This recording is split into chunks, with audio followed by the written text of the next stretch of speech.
everyone. Welcome to Kairos Moments. My name is Del Miranda. Thank you so much for supporting our YouTube channel as well as sa ating TikTok account. Gayon din po sa ating Facebook page.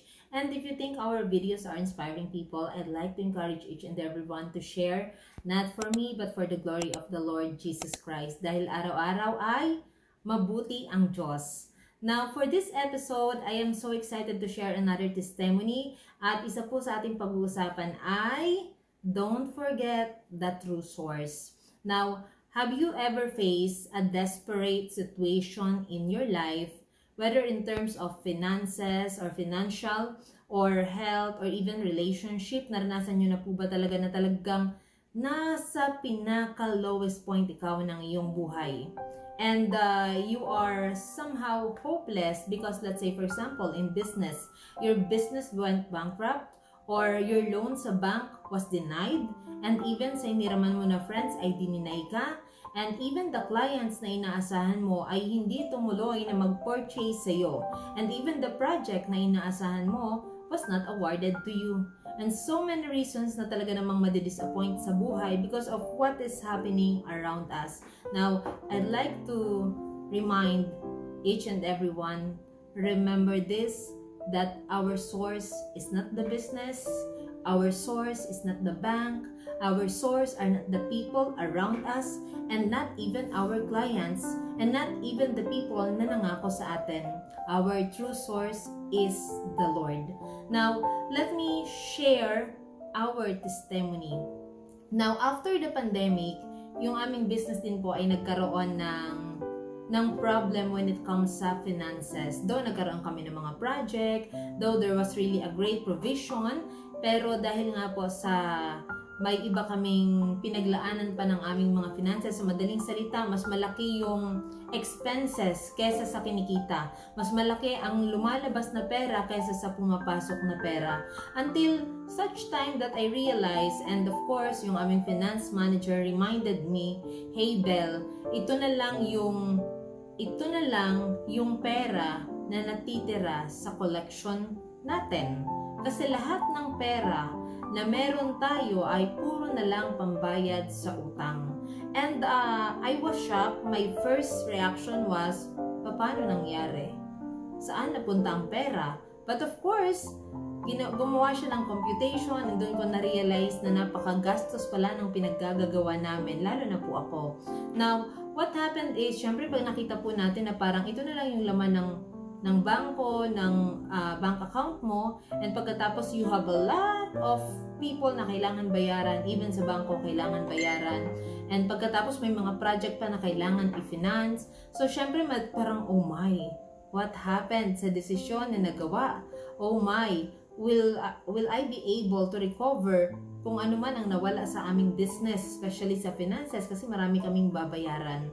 Now, and also dumating din sa punto na ang particular na item na madalas nyo nang sinusupply dahil nga ay pandemic pa during the time, ay medyo parang unti-unti nawawala at hindi mo nakikita na merong may nagpo-purchase at naiiba yung mga items na madalas i-purchase na at hindi namin yun madalas sinusupply. Kasi nakatuon kami sa ito na nakasanayan namin. For example, kitchenware. For example, all hotel supplies. Ito na nakasanayan namin na i-supply. Now, hindi kami nakatingin sa another item dahil nakafocus kami sa kung anong meron kami noon. Now, and of course, because hindi namin nararamdaman na napapadalas yung order sa amin, and of course, may finances kami na kailangan na ma-recover. So, pag iniisip po ay parang, paano na yung mga project? Kasi walang lumalabas ng ganitong mga project. Paano na yung finances? Paano mapupunuan ang mga kumulang na finances? Ano yung mga dapat na strategy? Ano yung mga dapat na gawin? Lord, give us a project, Lord. Give us this specific project. Pero wala pong lumalabas masyado. At kung meron man, kulang pa rin para punuan ang kung ano ang mga nawala sa amin. Now, the Lord made us realize for that moment na even if ito nakasanayan nyo na project, Even if yung eyes mo ay nandito and we're thinking na, Lord, ito kasi Lord ang source namin. Lord, ito kasi Lord ang nakasanayan namin. Lord, dito kasi kami Lord kumukuha Lord ng panggastos namin eh. For example, if you have job, Lord, ito lang kasi Lord ang inaasahan ko yung work na to. If you have business, Lord, ito lang kasi Lord ang inaasahan ko yung business na to. Pero si Lord pala, He has a lot of ways to bless us. Now, we realize after noon, nakatuon kami doon. We keep on doing so many things para ma-recover kung ano ang nawala, kung ano ang mga talagang na-spend namin. Now, pero si Lord pala iba yung pamamaraan. That the Lord reminded us, yes, pwedeng naglaylo or humina yung ganitong items ninyo. Pwedeng dito kayo nakatuon na ito na yung inaasahan nyo, but hey, I am God. I am the true source. Na pag sa Panginoon lang pala tumingin, pwedeng itong humina, pero kaya ulit magbigay ng Panginoon ng another opportunity. Opportunities come from God. Blessings come from God. So sometimes iniisip natin ang source natin ay yung business lang. Sometimes iniisip natin ang source natin ay ang job lang. And we are afraid kapag ito na business na wala, parang feeling natin minsan katapusan na. Kapag ito na client na wala, feeling natin guguho na yung ating mundo. Kapag ang job natin na wala, feeling natin katapusan na. Now let me remind each and everyone, ang pinaka-source ng meron tayo, bawat hininga natin ay galing sa Panginoon. Even the blessing, lahat ng gagaling sa Panginoon. Now, let me share this verse to you. James chapter 1 verse 17. Every good and perfect gift is from above, coming down from the Father of the heavenly lights, who does not change like shifting shadows.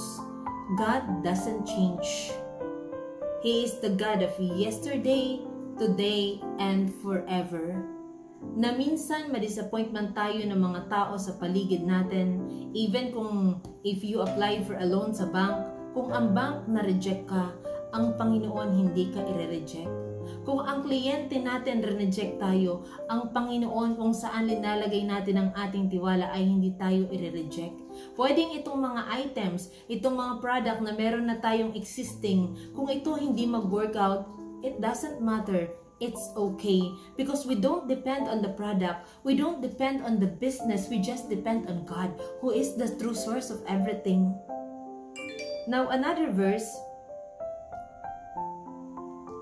in Jeremiah chapter 17 verse 7 to 8. But blessed is the one who trusts in the Lord, whose confidence is in Him. They will be like a tree planted by the water that sends out its roots by the stream. It does not fear when heat comes. Its leaves are always green. It has no worries in a year of drought and never fails to bear fruit. Now, by just trusting God, whatever the season of our lives, it may be good or it may be bad.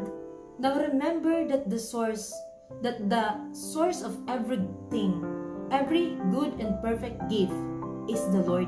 Hindi yung business natin, hindi ang kapitbahay natin, hindi ang pamilya natin, hindi ang karelasyon natin, hindi ang negosyo or even the work na meron tayo that sometimes nakatuon lang doon. And the Lord is just reminding us na lahat ay galing sa Kanya.